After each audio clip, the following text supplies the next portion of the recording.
I wanted to do something particular for this because my grandfather used to run a cider farm down in Dartmouth in North Devon, in South Devon rather, and he had an employee called Theodore Veale, Teddy Veale, and Teddy Veale went off to the First World War, and he was in the Battle of the Somme, and cutting a very long story short, he rescued his commanding officer, one Lieutenant Saville, and the way he did it was he actually ran 5 times out into no man's land for over half a mile under heavy gunfire, and each time he either gave him water or he tried to drive him, but he was severely wounded. The lieutenant was severely wounded, and eventually he went out with 2 other blokes, and they were both shot. Went out with a second group of 2 other blokes, and finally about midnight they got him back to the trench, and for this, not surprisingly, he was awarded the VC, and they had very different fortunes after the war because Lieutenant Saville survived. Teddy Veale worked in the docks at Paynton, and a packing case fell on his head, and it didn't kill him, but he was never the same again. But Lieutenant Saville, has anybody been to Windsor Great Park? Well, there's a garden called the Saville Garden there, which he made, and had it not been for the administrations of Teddy Veale, he never would have been able to do so. Anyway, this is a song about that. And if you go down to Dartmouth, there's actually a memorial there. You can see to these 2 guys.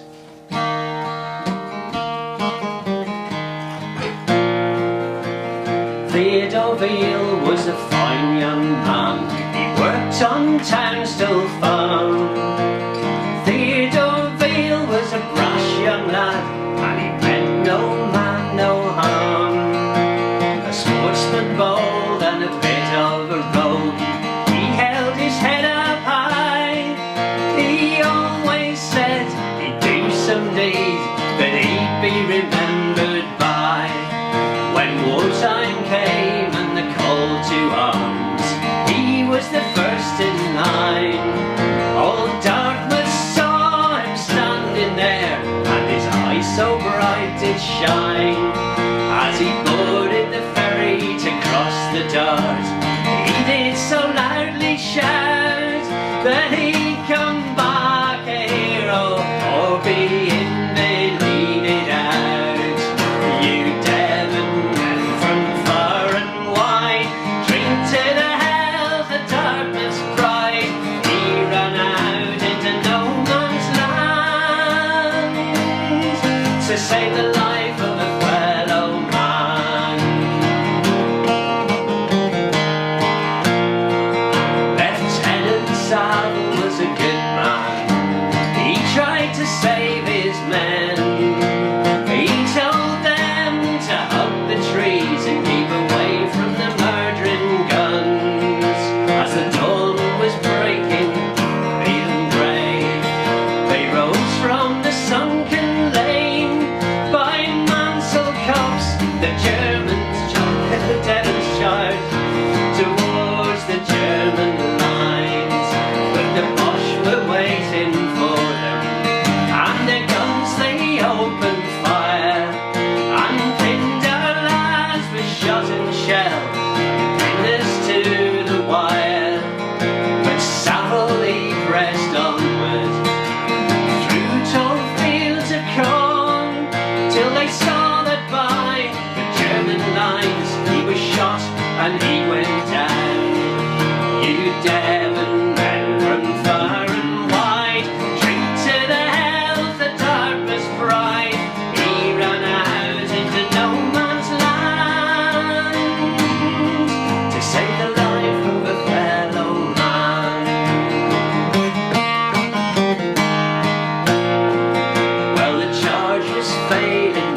said